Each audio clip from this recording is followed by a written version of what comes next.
today's topic is coming to you through the combined efforts of my wonderful Justice and Peace Committee, Planning Committee, which included Louise Davidson, Jane Elgin, and Nancy Schuster. So let us begin our gathering. So we are delighted to have Ann B. Walker doing our devotion this morning. Ann B. is 100 years young, a lifelong Presbyterian, as well as a long-time leader within PW. So we're delighted to have you do our devotion, Ann B., and I welcome you, and I turn it over to you. Thank you. Good morning, and thank you very much. I had no idea what the weather was like until I came out. But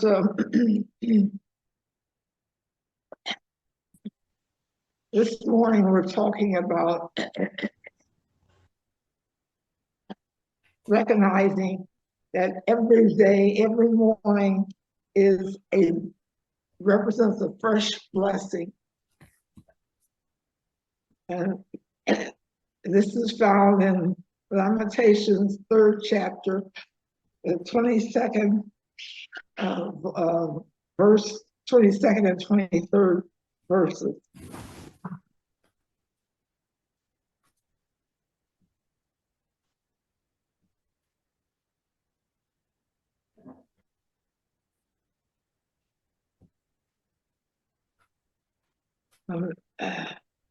My eyes are still kind of from the snow outside.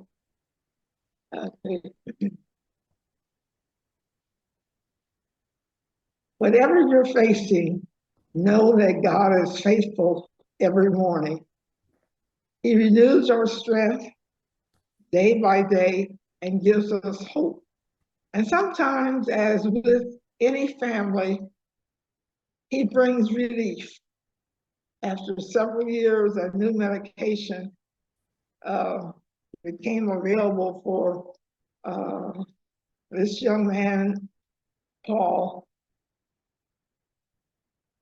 and it gave him a possibility of sleep and rest. He was no longer downcast.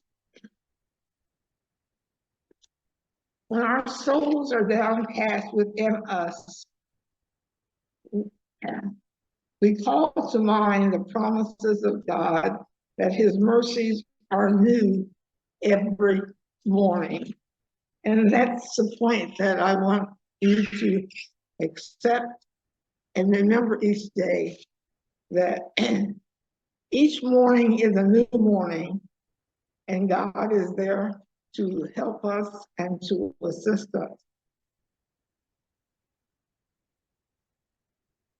Our Father, we thank you for this opportunity as Christian women to share experiences with those who are around us, those who are a part of the Presbyterian women, are part of the neighborhood that we live in, are part of the lives of those that we meet incidentally throughout the day. Amen. Our first presenter is Officer Sean Lutz, an 8.5-year officer with the Columbus Police Department. He served his first 3 years in the OSU campus area, and more recently has been in the North and South Linden area. Officer Lutz wears many hats. He is the LGBTQIAP+ liaison for the police department, the Columbus Violence Reduction Liaison, a member of the Gang Enforcement Unit, safety chair for the Columbus and Franklin County Addiction Plan. He is also deeply committed to juvenile justice reform, unhoused person engagement stabilization, and mental health initiatives. And last fall, he received the Attorney General's Law Enforcement Community Service Award. So we welcome you, Officer Lutz, and thank you so much for sharing your Saturday morning with us. Absolutely. Couldn't have thought of a better place to spend my time. So thank you guys for having me. Oh, I think you muted. I'm sorry, I said it's all yours now. Okay. All right. So, as many of you probably are here, you're interested kind of in hearing a lot about probably the violence that we have going on in the city, some of the issues and initiatives that we're trying to do to tackle that. The Columbus Violence Reduction Team is a huge integral part to that. I spend a majority of my time with that team and with the gang enforcement unit as of right now. That's kind of my new assignment, which has kind of switched me around a little bit, which is why we're having a little bit of the technology hiccups. But that initiative is centered around the Kennedy Institute and group violence. So what we're trying to do now is get some of our social service team providers in front of people who are either going to be victims of violent crimes or going to be people who may be perpetrating violent crimes in the city. And this is critically important because normally these issues have only been tackled by law enforcement. And what we're seeing to try to get people stabilized is it's better when we have a more comprehensive solution to addressing violence and crime in the city. And that means taking all of our community partners, that's our faith leaders, that's our community activists, that's our school system, that's our social service providers, that's FCCS, and basically wrapping their hands around these individuals to figure out exactly what are the underlying causes. Because from a law enforcement perspective, we really can't get into the weeds of that. I mean, a lot of the times we are just arbiters of what has been legislated, and then we enforce the laws. So when it comes to meeting people's needs end to end, it's a lot better when we have all the community support behind us to tackle some of these very complex issues. And so that is what the Columbus Violence Reduction Team has set out to do. It's just that. Now, the thing that's been a little tricky is that people aren't used to law enforcement coming to their door, knocking on the door, and then saying, hey, I'm here to help you in regards to getting you connected to services. They're used to calling us when there's a crisis. And so kind of having an officer be that warm handoff to the CVR team has been a little tricky because the first thing, and it happens every time I knock on the door, they're like, oh no, what did my kid do? And that's typically what happens most of the time, is because the individuals that I'm working with have been justice involved. So they have acquired a lot of felonies for various offenses of violence. Obviously, with the Kia and Hyundai epidemic, we're seeing a lot of that. So that's their first reaction when I tell them, hey, we are piloting this program that's sole purpose is to get people stabilized. And to do that, they need law enforcement to make that first contact. And so what I do is I facilitate customs, and that's where we go out there and we meet with people who are justice involved, and we say, hey, you're at a crossroads. On one hand, I'm like, I have this entire CVR team that will wrap their hands around you, pay cell phone bills, get you housing, facilitate getting you groceries, a job, a GED. And on the other hand is my gang enforcement side of it, is that, hey, we would like you to not have any more contact with law enforcement. The goal is that the CVR team, once you're linked up with them, gets you where you need to be, makes you obtain your goals, and you no longer continue to have a record of participating in violence or group violence. And we've been incredibly successful with that initiative. And so we're making huge inroads. And just like everything else in the city, we're a large, I feel like, especially in Columbus, we are a large, small community. There's still a lot of times where it's like, I have to call that one person. And with a city this large, it's still surprising we operate that way. But to a certain extent, I feel like it has its benefits because, you know, that one person is really in it. They're passionate. They're in the trenches doing the work, and they can help facilitate successful outcomes. So that is one of our initiatives that we have been using to tackle a lot of this violence. The next thing is that we've been trying to partner very closely with our judges. I know one of the most hot button topics right now is juvenile crime. I think that has affected everyone across the city. Everyone is really confused by why there is this large spike. And what I will say to you is that I have not found a single person in this field that is not trying their darndest to keep people alive, safe, and out of prison. And so the complicating factors to that, I think, were definitely 2020 and COVID. Talking to some of my friends down at FCCS, we have lost 50%, which is huge, of our respite care. which is a lot of those facilities that will take some of the burden when kids are in crisis. And so what we're finding now is it's very, very hard to build the infrastructure that we need or to have the investments that we need in order to cause or have meaningful diversion for youth. So as working with a lot of those partners, we're going to have a lot of hiccups because there's a lot of policy things that we really need to start pushing through. There's a lot of funding that we need to get in the right place. And obviously with social media and a whole lot of compounding factors, I think right now we were kind of used to our services and our programming being able to handle or manage the caseload that we had prior to 2020 and prior to Kia and Hyundai. And now those services have been inundated almost tenfold. And that's something even at the domestic violence level that we're seeing. And that's been reported on the news that we are 3 times higher than the rest of the state of Ohio. And we're pretty high with juvenile domestic violence as well. So the ask really is, and I don't know if you guys have seen this with Melissa St. Clair with Mothers of Murder Columbus Children, but she has piloted an initiative. It was in the news about, I think, 2 days ago, of getting us below triple digits. And if any of you want to be a part of that program, we encourage you to be part of that program because we're going to be going across the entire city. And it brings faith leaders, community members, activists, teachers, law enforcement, the coroner's office. I mean, it's probably the largest coalition we've ever had to tackle this really complicated issue of like what's driving our violence in the city.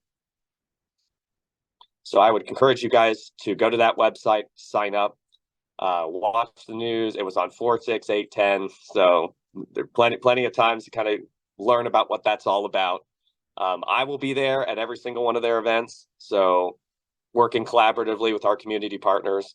And so those are just some of the exciting things we have going on in the city to try to address some of these very, very complex issues. Thank you guys for your time. Does anybody have any questions they want to ask Officer Lutz? I do. Mhm. I was listening to your list of people that were involved. I don't, if I missed it, mental health professionals. Yes, they're there. Mm-hmm. Okay. Yeah, we have several different partnerships, and obviously we have React, Spark, obviously our MCR team, which has licensed clinicians. They have a co-responder model. We're actually going to start doing that with a lot of different concerns that the city is facing right now, is doing more of a co-responder model. And I think that just has proven time and time again to have the most successful outcomes. And that co-responders, including non-law enforcement, like social workers and mental health professionals. Yep. Okay. That way we partner up to tackle a lot of these issues with a multidisciplinary approach. Thank you. Yep. Anybody else?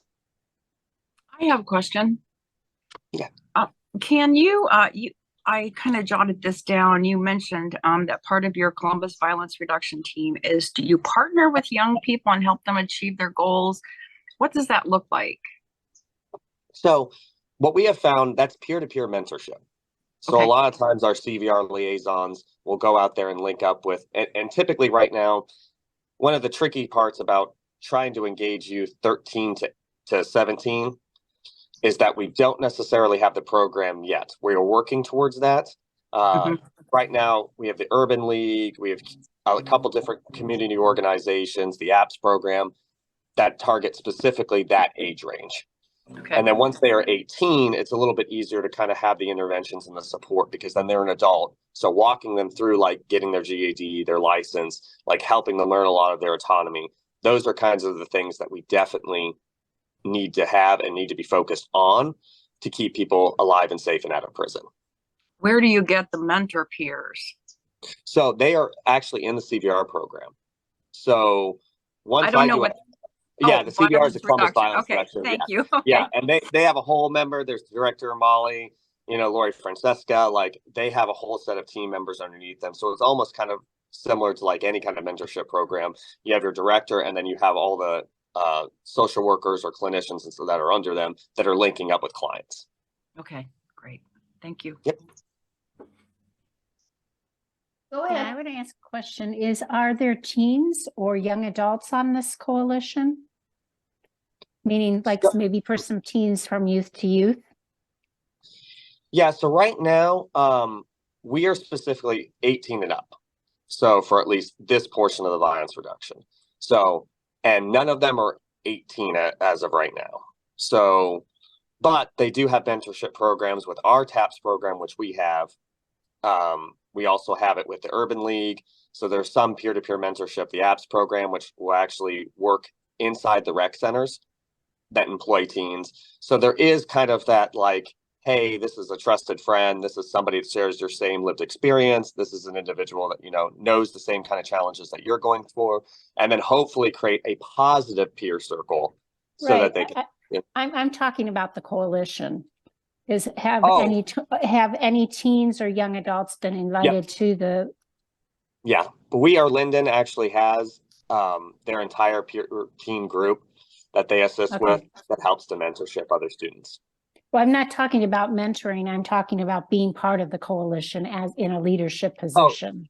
Yes, yeah, he has his ambassadors. Yes, that get to decide things on the We Are Linden side. Mm-hmm.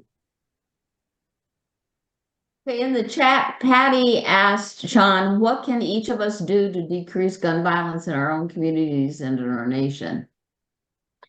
Well, I don't know if we have enough time to address that. And the reason why I say that is that gun violence is a very tricky issue, because once you start talking about Second Amendment rights, that's where things get really, really difficult. Because any type of restrictions, and we've seen this all the way up to the state house, depending on how you view the Second Amendment, is going to directly impact what kind of gun restrictions, gun legislation, gun initiatives that you're going to allow to happen. And so we're kind of carefully watching House Bill 51 that's going through our state house, which is going to start putting a lot of restrictions on what the federal government and a lot of our federal partners and state partners can do in terms of monitoring individuals and enforcing certain gun policies and gun laws. So those are always things where I tell everybody, hey, if you are looking to try to reduce gun violence, one, it's being engaged. It's seeing kind of like where the need is around your city. So a lot of these organizations that are either in the Linden area, the Far East Side, South Side, West Side, the thing they keep telling me is that they're not having any issue with getting the money. They're having issues with getting volunteers. So that is where the ask always is that getting people to volunteer, getting people to step up, be at the events, network, get the message out. That is probably the biggest ask that I have from a lot of the community-based organizations that are doing this work.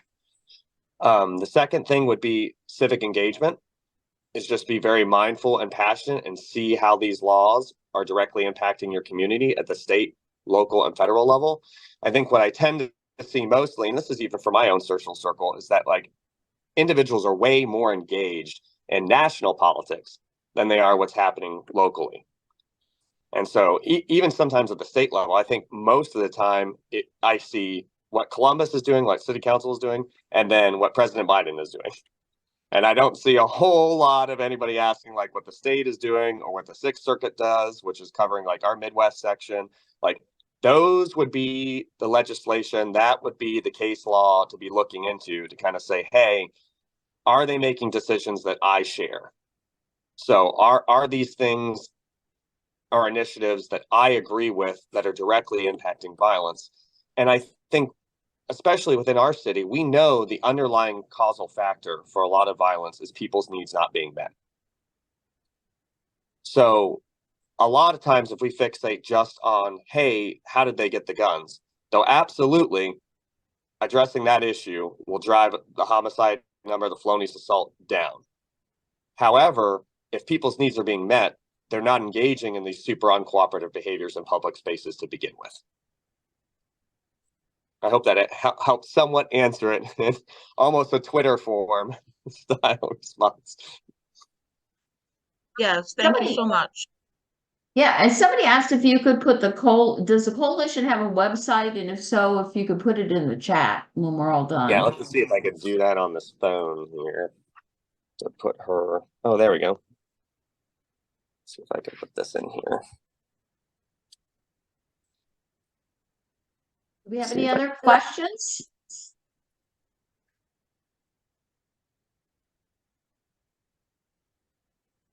Yes, no? Oh, Susan, go ahead. You're mute, you're still muted, Susan. There. So Sean, Mhm.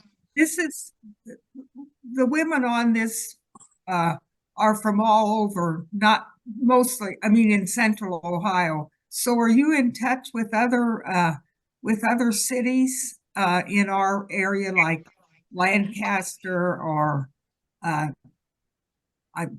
other places to see what they're doing to address these issues? Maybe not you personally, but some of these coalitions, are they looking at what other areas are doing? Absolutely. So one thing I didn't mention, I realized that on the introduction, was I'm part of POPS, which is Public Order, Public Safety. So I know you've seen kind of the dialogue team, which handles a lot of civic engagement when it comes to First Amendment protected activity.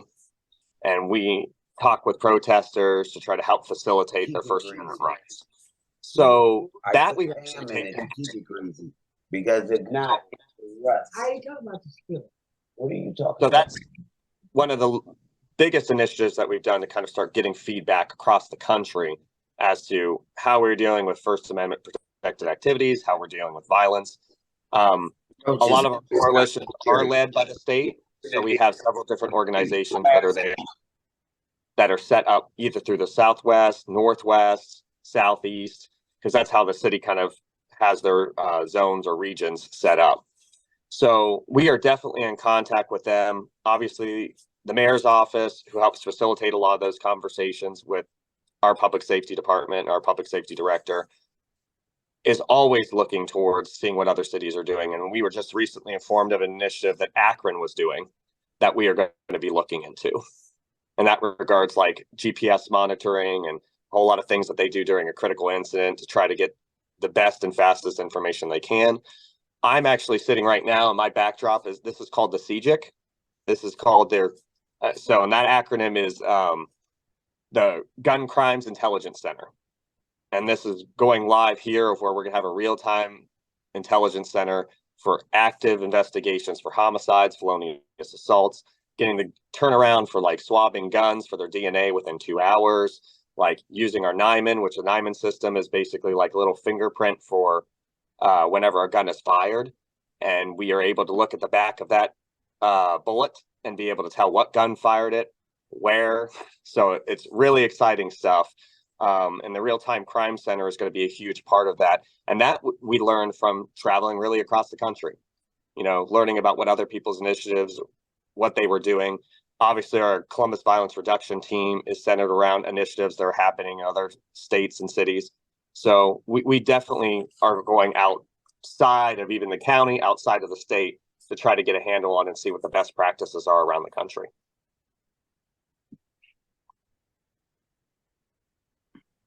I have another question. Yeah. Do you think that gun buybacks work or help reduce violence? I'm going to say anytime that we are getting guns off the streets, regardless of how we're getting them, it is helping huge. Okay. So I think now we can get into the weeds as to the probability or percentage of that, Right. of like how often that is actually having the impact on the areas that we need it to. However, if people have lots of guns just laying around, I would rather have them turn those in, because that's the kind of stuff of where like we will find, you know, I had 9-10-year-olds with guns before, and the gun wasn't stolen. And then also when we look up when the gun was purchased, because we can do that, we have the whole history docket for like where this gun was purchased, who was the owner, and then never reported it stolen.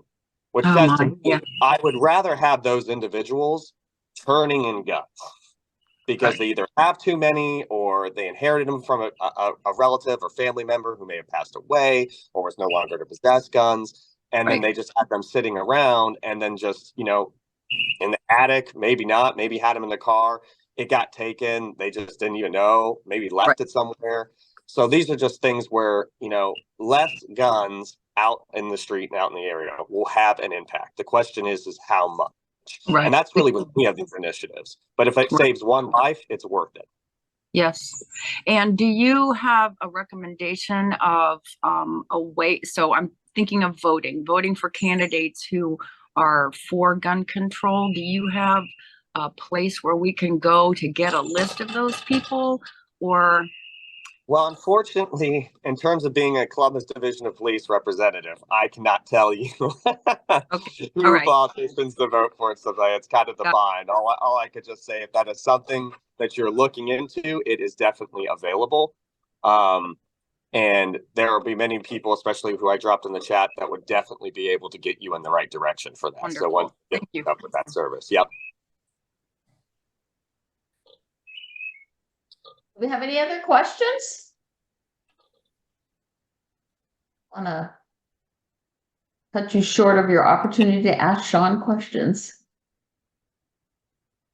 Well, we thank you, Sean, so much. Really appreciate you taking your time from your busy, and I know from talking to Ed, you are very busy schedule, and we really appreciate it.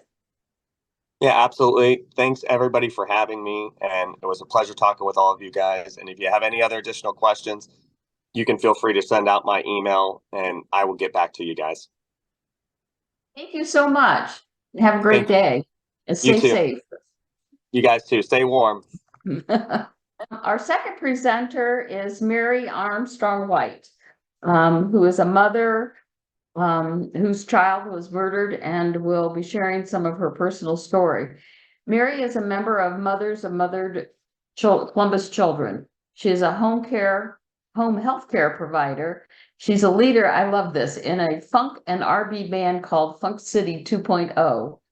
She's a member of Old First Presbyterian Church, which I looked up, and it's the oldest church in Columbus, which I did not know. And she is a very active member there. I give you Mary Armstrong White. Ladies, how are you? Good. Good, good, good. My name is Mary Armstrong White. I am a member of the Mothers of Murdered Children, along with our founder, Melissa Thomas St. Clair, co-founder, Carla Harris. We are a sisterhood that's out here trying to not only fight the crime, but stop the gun violence in the street. Our services has built through the past 3 years. We work with the Columbus Police Department. We work with We Are Linden. We try to work with each side of the town, of the city. So we have leadership that are on the north side, the east side, the south side, the west side. That was me, I think. Okay. Can y'all hear me?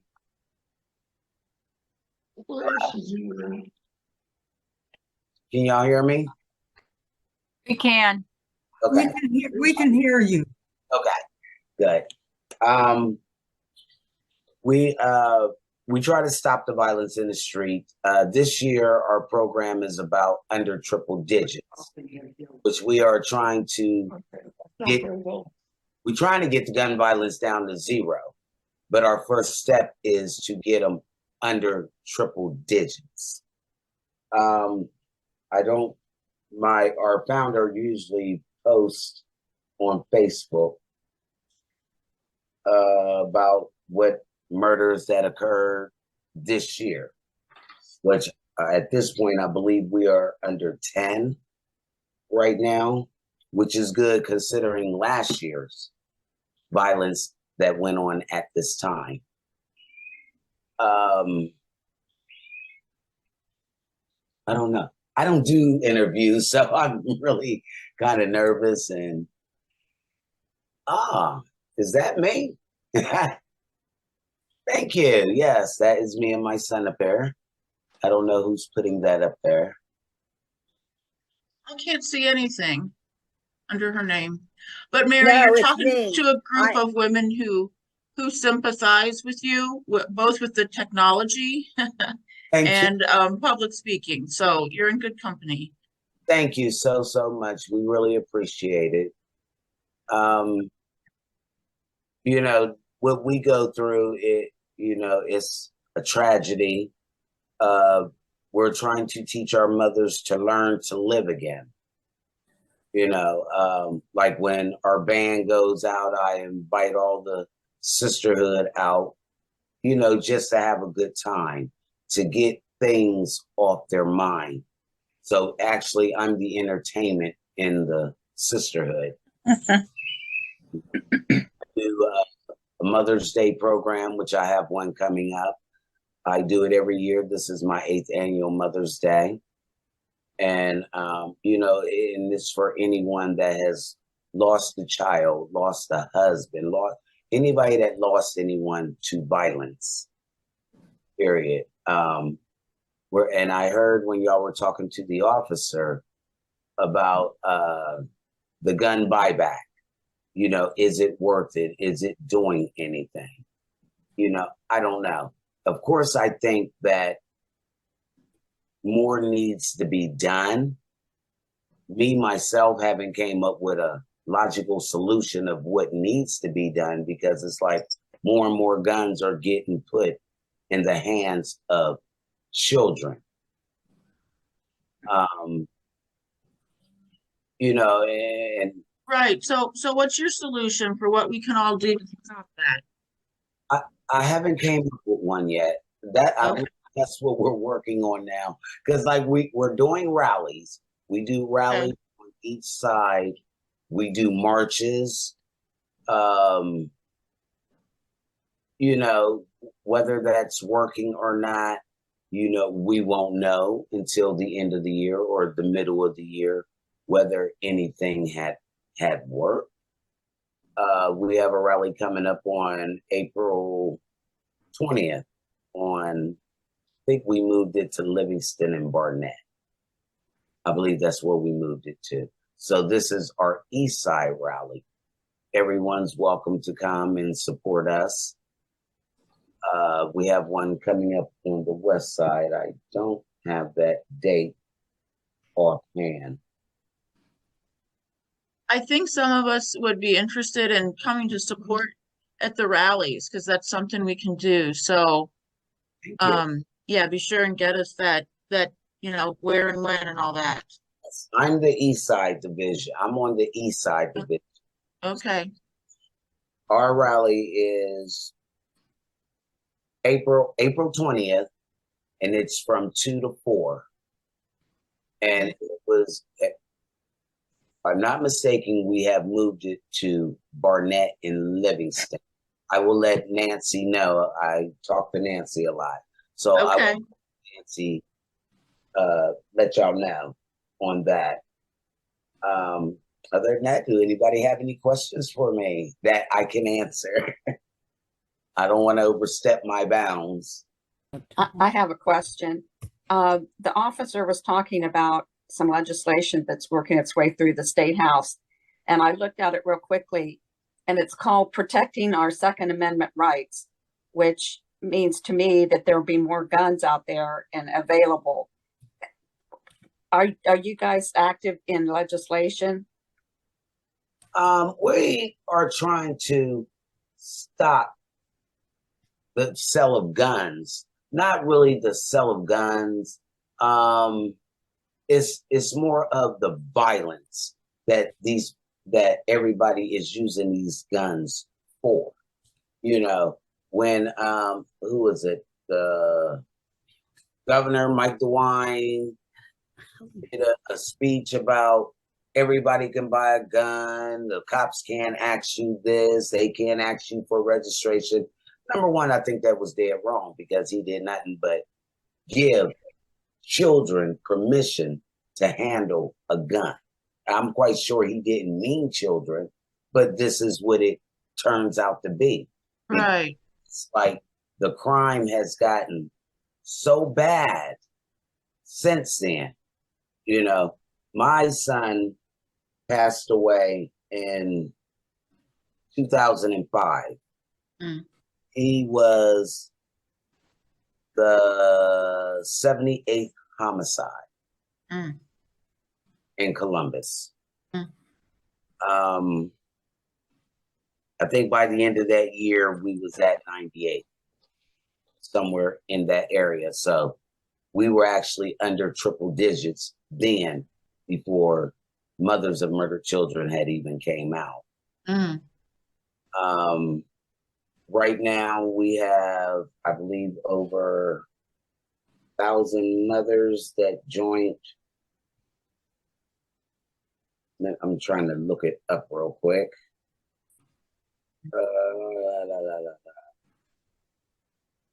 We have over 2,000 members on our Facebook page, Okay. and it is a private page. And this is including mothers that are in the city of Columbus that had a loved one murdered. That's too many. Mm-hmm. One is too many. Mm-hmm. If we could find a way, and I have so much stuff that goes through my mind. They'd be like, "Oh, you can't do that. You can't do this," but it's got to be a way that we can stop this. I mean, it's gotten out of hand. Right. Yep. That's why we're here today, to try and Yep. help figure that out. Yeah. Like I say, we're rallying, we're keeping our children's names alive. Well, we call them our angel. We're keeping our angels alive by rallying, and we're doing like sections where the murders are most happening. Either they're on the east side, on the north side, wherever it may be. Even if it's just a shooting, we are rallying in that area for that shooting. I don't know if it's enough, but it's a start. Mm-hmm. We have a whole lot of people that are behind us. We have the mayor, he's behind us for sure. Good. The Columbus Police Department, the Assistant Chief of Police, Chief Potts and Chief Bryant, are very much into our program and what we do. They rally behind us every step of the way. Okay. So we are very thankful for them. We are thankful for a lot of the council members that are joining in. We're thankful for all the who's of Columbus that are joining our fight. So this fight that we're doing is bigger than any of us. Right. It's bigger and it's growing. So I believe it will be a success. I believe it'll be a success. That all we could do is pray about it. Thank God for our lives and our loved ones that are still here with us. Mm-hmm. Mm-hmm. But Mm-hmm. the fight is real. The fight is hard.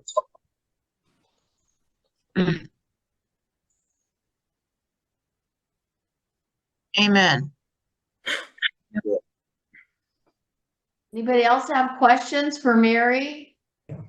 Good morning, everybody. That picture, hi, Hi, Nancy. Mary, it's Nancy talking. The picture that I put up there just a minute ago is Mary in her pigtails. And then I think that's the lady that she was talking about also. Mm. So I'll put her back up here just for a minute so you can see who we're talking to. Oh, yes. Can you see her? Yes. Oh, yeah. Uh-huh. Okay. That is So- me, Pigtails, and that is Melissa Thomas St. Clair. You can always email her because she is the founder of the program. She can really explain a lot more to you than I can. The email, saveourstreets@gmail.com. Okay. you can always email her. And our service do provide, we have mental health services, we have counseling services. We also have a youth program that is becoming very successful with some of the troubled youth that's Okay. in the community and in the schools. Like I said, we work with the Linden area. We are Linden. I can't think of the guy's name right now. That's all right. Mary, do you have a website or a Facebook page or something like that in addition to the saveourstreets@gmail.com? The mothers of, Mothers of Murdered Children Yeah. have a web. Okay, It's on called, Facebook. yes, it's Okay. called Mothers of Murdered Children. okay. Okay, thank you. There should be two of them. Hey, Mary, do you have a listing of when your band plays so we could come and hang out and come out and see you in your band? So awesome. I'm trying to think of any outside programs because trust me, I don't want y'all in them bars. It's better. I could come to a bar and hear you play. Okay. I could go with you, Beth. Oh, y'all are so sweet. Let me look at my calendar and see, because we're just starting back up because we always stop for 3 months just to get new music presented, because what we've been doing for the past 3 years because we've been so busy. We couldn't stop and, get new music before the next show because we had a show every week. Excuse me. Let me see what we have coming up. Nope. I don't want y'all at the Cannon Bar. There are certain things that you invite people to, and then there's certain things that, no, I'm not going to have these ladies up in here like that. Mary, I'm going to share with the ladies, if they just Google your name, they can find out more information about you. Yes, And it shows, that's the picture I was trying to get clear of you and your son. They'd be able to see your son's picture on the ALAMY.com. So just Google her name. Mhm. And when we send out, excuse me, a summary of the meeting, we can include some links in there for you all for some of the resources that have been mentioned today. Awesome. That's awesome, Terry. Oh, ladies, I do have the El Dorado, June 15th. Nice settled places on North High Street. But what I'll do, I'll give a list to Nancy. I am on Facebook. It's under Mary, M-A-R-I, Armstrong White. Our band page is FCSB 2.0, baby, which is F period, all of it's in capital letters, is F period, C period, S period, B period, 2.0, and is baby, BAAAABBBYY. So you'll get to look at some videos that we put on there. And of course we have our link is www.funkcityshowband.com, or you can Google us at, oh God, what is our Google handle? funkcitysb@gmail.com. And did I give you our website? Oh yeah, that's the www.funkcityshowband.com. So yes, you can always Google us or come to my page. I will accept your friend requests and I will automatically send you over to our page. I'll send you an invite to our page, or you can just go to the page and just join it. But thank you, ladies. I thank you for having me. Thank you too, Mary. I hope I gave a little bit of leeway on what we do and what our program is about.